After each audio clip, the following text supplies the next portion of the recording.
ಮುಖ್ಯಮಂತ್ರಿಗಳೇ, ಲೈವಲ್ಲಿದೆ ಸರ್, ನಾನಿದ್ದೀನಿ. ನಮ್ಮ ಮಾಜಿ ಮುಖ್ಯಮಂತ್ರಿಗಳಾದ ಸಿದ್ದರಾಮಯ್ಯ ಅವರು, ಕುಮಾರಸ್ವಾಮಿ ಸಾಹೇಬರು, ಪರಮೇಶ್ವರ್ ಅವರು, ದಿನೇಶ್ ಅವರು ಮತ್ತೆಲ್ಲ ಮಂತ್ರಿಮಂಡಲದ ಸಹೋದ್ಯೋಗಿಗಳು,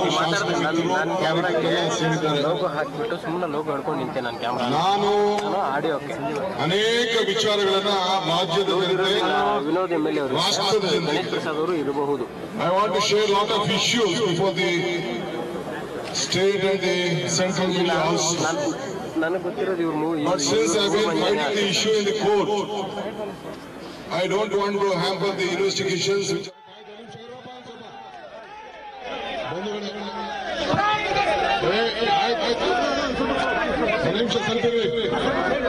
ಬಂಧುಗಳೇ, ಗೌರವಾನ್ವಿತ ಮುಖ್ಯಮಂತ್ರಿಗಳೇ, ನಮ್ಮ ಮಾಜಿ ಮುಖ್ಯಮಂತ್ರಿಗಳಾದ ಸಿದ್ದರಾಮಯ್ಯನವರು, ಕುಮಾರಸ್ವಾಮಿ ಸಾಹೇಬರು, ಪರಮೇಶ್ವರ್ ಅವರು, ದಿನೇಶ್ ಅವರು ಮತ್ತೆಲ್ಲ ನನ್ನ ಮಂತ್ರಿಮಂಡಲ excused by the political machinery. I am sure, I am confident that the political machinery, the BJP is used its constitutional offices and request the officers who have been working under a lot of pressure. I know that, but this is not a permanent solution to it. We all have to join to say this institution.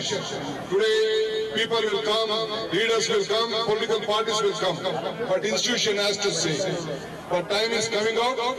Since I have been facing this lot of humiliation problem from the August 2nd.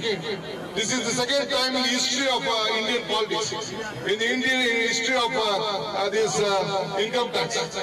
Twice the CRPF has come to Karnataka. Once we came to my house and all my friends and my relatives and my supporters, and this is the second time. It is a shame on Indian democracy what is happening. We all have to condemn this. We will fight for this. I am sure that we will get justice with the justice of law. ನಾನು ಬಹಳ ವಿಚಾರಗಳನ್ನು ಹಂಚಿಕೊಳ್ಬೇಕು ಅಂತ ಇದ್ದೇನೆ. ಸೂಕ್ತವಾದಂತಹ ಸಂದರ್ಭದಲ್ಲಿ, ಸೂಕ್ತವಾದ ಕಾಲದಲ್ಲಿ ಅನೇಕ ಸತ್ಯಾಂಶಗಳು. ಮೊನ್ನೆ ಏನು ಕೇಂದ್ರ ಸರ್ಕಾರದ ಮಂತ್ರಿಗಳು ಏನು ಮಾಧ್ಯಮದ ಮುಂದೆ ನಿಂತ್ಕೊಂಡು ಅವರು ಮಾತಾಡಿದ್ರು, ಏನು ಪ್ರೆಸ್ ಕಾನ್ಫರೆನ್ಸ್ ಮಾಡಿದ್ರು, ಏನು ಬಿಜೆಪಿ ನಾಯಕರು ಪ್ರೆಸ್ ಕಾನ್ಫರೆನ್ಸ್ ಮಾಡಿದ್ರು, ವಿವಿಧ ನಾಯಕರುಗಳು ಏನು ಸಂದರ್ಭದಲ್ಲಿ ಸಂಭಾಷಣೆಗಳನ್ನ ನಡೆಸಿದ್ದಾರೆ, ಟಿವಿಗಳೆಲ್ಲ ಬಂದಿದೆ, ಏನ್ ಕಿಡ್ನಾಪ್ ಕೇಸ್ಗಳೆಲ್ಲ ಆಗಿದೆ, ಇವೆಲ್ಲ ಕೂಡ ಸತ್ಯಾಂಶ ಯಾರು ಕೂಡ ಮುಚ್ಚಾಕ್ಲಿಕ್ಕೆ ಸಾಧ್ಯ ಇಲ್ಲ. ಸೊ ಸತ್ಯಾಂಶ ಯಾವ್ದಾದ್ರು ಒಂದು ಸಂದರ್ಭದಲ್ಲಿ ಬರ್ತದೆ.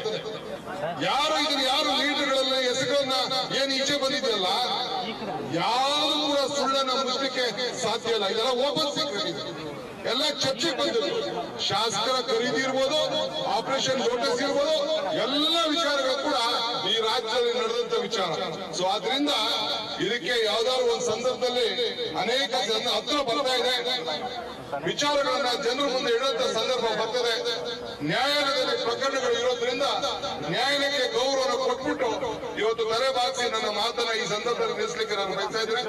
ಬೇರೆ ಸಂದರ್ಭದಲ್ಲಿ ಬಂದು ಈ ರಾಜ್ಯದ ಜನತೆಗೆ ನಾನು ಈ ಅನೇಕ ವಿಚಾರಗಳನ್ನ ತಿಳಿಸಬೇಕು ಅಂತ ಹೇಳಿ ನಾನು ಭಾವನೆ ಮಾಡಿಕೊಡ್ತೇನೆ. ಮತ್ತೆ ನಾನು ಮಾತಾಡ್ತೇನೆ. ಈ ಅವಕಾಶ ಕೊಟ್ಟದಕ್ಕೆ ನಿಮ್ಮೆಲ್ಲರೂ ಕೂಡ ನನ್ನ ನಮಸ್ಕಾರಗಳು.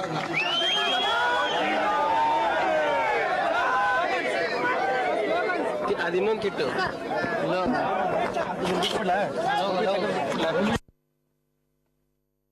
ಡಿಕೆ ಶಿವಕುಮಾರ್ ಅವರು ಮಾತನಾಡ್ತಾ ಹೇಳಿದ್ರು. ಜೊತೆಗೆ ಎರಡನೇ ಬಾರಿ ಸಿಆರ್ಪಿಎಫ್ ರಾಜ್ಯಕ್ಕೆ ಬಂದಿದೆ, ಈ ರೀತಿಯಾಗಿ ನಮ್ಮನ್ನ ಹತ್ತಿಕ್ಕುವಂತ ಪ್ರಯತ್ನವನ್ನ ಮಾಡಿದ್ರೆ ಅದು ಖಂಡಿತ ಅದರಲ್ಲಿ ಸಫಲರಾಗುವುದಿಲ್ಲ. ಅದಕ್ಕಿಂತ ಮುಂಚೆ ಮುಖ್ಯಮಂತ್ರಿ ಎಚ್ ಡಿ ಕುಮಾರಸ್ವಾಮಿ ಅವರು ಕೂಡ ಮಾತನಾಡಿದ್ರು.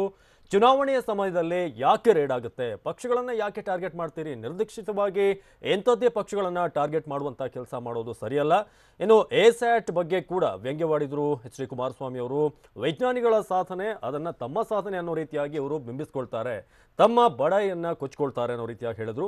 ಇನ್ನು ಇನ್ಕಮ್ ಟ್ಯಾಕ್ಸ್ನವರು ದೇವಲೋಕದಿಂದ ಇಳಿದು ಬಂದವರ, ಈ ಪ್ರಶ್ನೆಯನ್ನ ಕೂಡ ಮುಖ್ಯಮಂತ್ರಿ ಎಚ್ ಡಿ ಕುಮಾರಸ್ವಾಮಿ ಅವರು ಮಾಡ್ತಾರೆ. IT ಡಿಪಾರ್ಟ್ಮೆಂಟ್ ಒಂದು ಸ್ವತಂತ್ರ ಸಂಸ್ಥೆಯಾಗಿ ಕೆಲಸ ಮಾಡ್ತಿಲ್ಲ, ಕೇವಲ ಮೋದಿ ಮತ್ತು ಅಮಿತ್ ಶಾ ಅವರ ತಾಳಕ್ಕೆ ತಕ್ಕಂತೆ ಕುಣಿತಾ ಇದೆ ಅನ್ನೋದು ಮಾತನ್ನು ಕೂಡ ಮುಖ್ಯಮಂತ್ರಿ ಎಚ್ ಡಿ ಕುಮಾರಸ್ವಾಮಿ ವಾಗ್ದಾಳಿ ನಡೆಸ್ತಾ ಹೇಳಿದ್ರು. ಜೊತೆಗೆ violation of code of conduct ಅದನ್ನು ಕೂಡ ಹೇಳಿದ್ರು.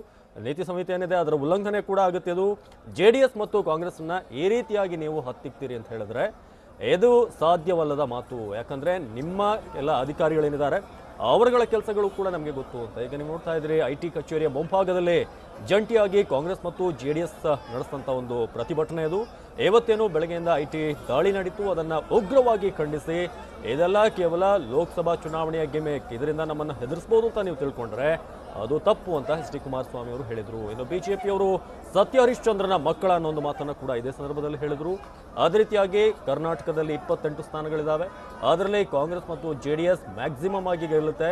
ಈ ರೀತಿಯಾದಂಥ ಪ್ರಯತ್ನಗಳನ್ನು ನೀವು ಮಾಡಿದ್ರೆ ಖಂಡಿತ ಅದರಲ್ಲಿ ಯಾವುದೇ ಯಶಸ್ಸನ್ನು ಕಾಣುವುದಿಲ್ಲ. JDS ಮತ್ತು ಕಾಂಗ್ರೆಸ್ನ ನಾಯಕರೇನಿದ್ದಾರೆ ಕಾರ್ಯಕರ್ತರು ಎಲ್ಲರೂ ಕೂಡ ಅಣ್ಣ ತಮ್ಮಂದಿರ ಹಾಗೆ ಒಗ್ಗಟ್ಟಾಗಿ ಈ ಒಂದು ಚಕ್ರವ್ಯೂಹವನ್ನು ಭೇದಿಸ್ತೇವೆ. ಅದೇ ರೀತಿಯಾಗಿ ಕೀಳು ಮಟ್ಟದ ರಾಜಕಾರಣ ಮಾಡೋದು ತಪ್ಪು. ಇನ್ನು ಚುನಾವಣಾ ಸಮಯದಲ್ಲಿ ಈ ರೀತಿಯಾಗಿ ಯಾಕೆ ರೇಡ್ ಮಾಡಬೇಕಾಗಿತ್ತು ಅನ್ನೋದು, ಬೇರೆ ಸಮಯದಲ್ಲಿ ರೇಡ್ ಮಾಡಿದರೆ ನಾವು ಖಂಡಿತ ಪ್ರತಿಭಟನೆ ಮಾಡ್ತಾ ಇರಲಿಲ್ಲ. ಆದರೆ ಚುನಾವಣೆಯನ್ನೇ ಟಾರ್ಗೆಟ್ ಮಾಡಿ ನಮ್ಮ ನಾಯಕರನ್ನ ಬೆದರಿಸುವಂಥ ಒಂದು ಕೆಲಸವನ್ನು ಮಾಡೋದು, ಜೊತೆಗೆ ಕೆಲವು ಅಭಿಮಾನಿಗಳನ್ನು ಕೂಡ ನೋಡ್ತಾ ಇದ್ದಿರಲಿ ಯಾವ ರೀತಿಯಾಗಿ ಪ್ಲೇ ಕಾರ್ಡ್ಗಳನ್ನು ಬಳಸ್ಕೊಂಡು ಅಲ್ಲಿ ಯಡಿಯೂರಪ್ಪನವರ ಡೈರಿಯ ವಿಚಾರವಾಗಿ ಕೂಡ ಅಲ್ಲಿ ಅವರು ಆಕ್ರೋಶವನ್ನು ವ್ಯಕ್ತಪಡಿಸ್ತಾ ಇದ್ದಾರೆ. BJಪಿಯಲ್ಲಿರುವಂಥ ನಾಯಕರು ಕೂಡ ಸತ್ಯ ಹರಿಶ್ಚಂದ್ರರಲ್ಲ. ಅದೇ ರೀತಿಯಾಗಿ ಅವರ ಮನೆಗಳ ಮೇಲೆ ಯಾಕೆ ರೇಡ್ ಆಗಲ್ಲ, ಈಶ್ವರಪ್ಪನವ್ರ ಮನೆ ಮೇಲೆ ಆಯ್ತಾ, ಜಗದೀಶ್ ಶೆಟ್ಟರ್ ಅವ್ರ ಮನೆ ಮೇಲೆ ಯಾಕಾಗಲ್ಲ, ಈ ಪ್ರಶ್ನೆಯನ್ನು ಮಾಜಿ CM ಸಿದ್ದರಾಮಯ್ಯನವರು ಕೂಡ ಪ್ರಶ್ನೆ ಮಾಡಿದರು. ಅದೇ ರೀತಿಯಾಗಿ ದಿನೇಶ್ ಗುಂಡೂರಾವ್, LR ಶಿವರಾಮೇಗೌಡರು ಎಲ್ಲರೂ ಕೂಡ ಇವತ್ತಿನ ಪ್ರತಿಭಟನೆಯಲ್ಲಿ ಭಾಗವಹಿಸಿದ್ರು, ಸಾರಾ ಮಹೇಶ್ ಅವರು ಕೂಡ.